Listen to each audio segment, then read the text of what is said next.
গীতসংগীতা ২ অধ্যায়। জাতিগণ কেন কলহ করে, লোকবৃন্দ কেন অনর্থক বিষয়ে ধ্যান করে? পৃথিবীর রাজগণ দণ্ডায়মান হয়, নায়কগণ একসঙ্গে মন্ত্রণা করে সদাপ্রভুর বিরুদ্ধে এবং তাহার অভিষিক্ত ব্যক্তির বিরুদ্ধে।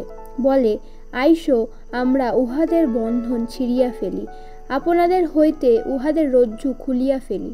যিনি স্বর্গে উপবিষ্ট তিনি হাস্য করিবেন, প্রভু তাহাদিওকে বিদ্রূপ করিবেন। তখন তিনি ক্রোধে তাহাদের কাছে কথা কহিবেন, কোপে তাহাদিওকে বিহ্বল করিবেন। আমি আমার রাজাকে স্থাপন করিয়াছি আমার পবিত্র সিয়ন পর্বতে, আমি সেই বিধির বৃত্তান্ত প্রচার করিব। সদাপ্রভু আমাকে কহিলেন, তুমি আমার পুত্র, অদ্য আমি তোমাকে জন্ম দিয়াছি। আমার নিকটে যাচনা করো, আমি জাতিগণকে তোমার দয়াংশ করিব, পৃথিবীর প্রান্ত সকল তোমার অধিকারে আনিয়া দিব। তুমি লৌহদণ্ড দ্বারা তাহাদিওকে ভাঙিবে, কুম্ভকারের পাত্রের ন্যায় খণ্ড বিখণ্ড করিবে।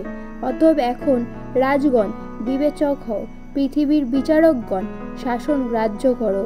তোমরা সভয়ে সদাপ্রভুর আরাধনা করো, সকম্পে উল্লাস করো, পুত্রকে চুম্বন করো, পাছে তিনি ক্রুদ্ধ হন ও তোমরা পথে বিনষ্ট হও, কারণ ক্ষণমাত্রে তাহার ক্রোধ প্রজ্বলিত হইবে। ধন্য তাহারা সকলে যাহারা তাহার শরণাপন্ন। আমেন।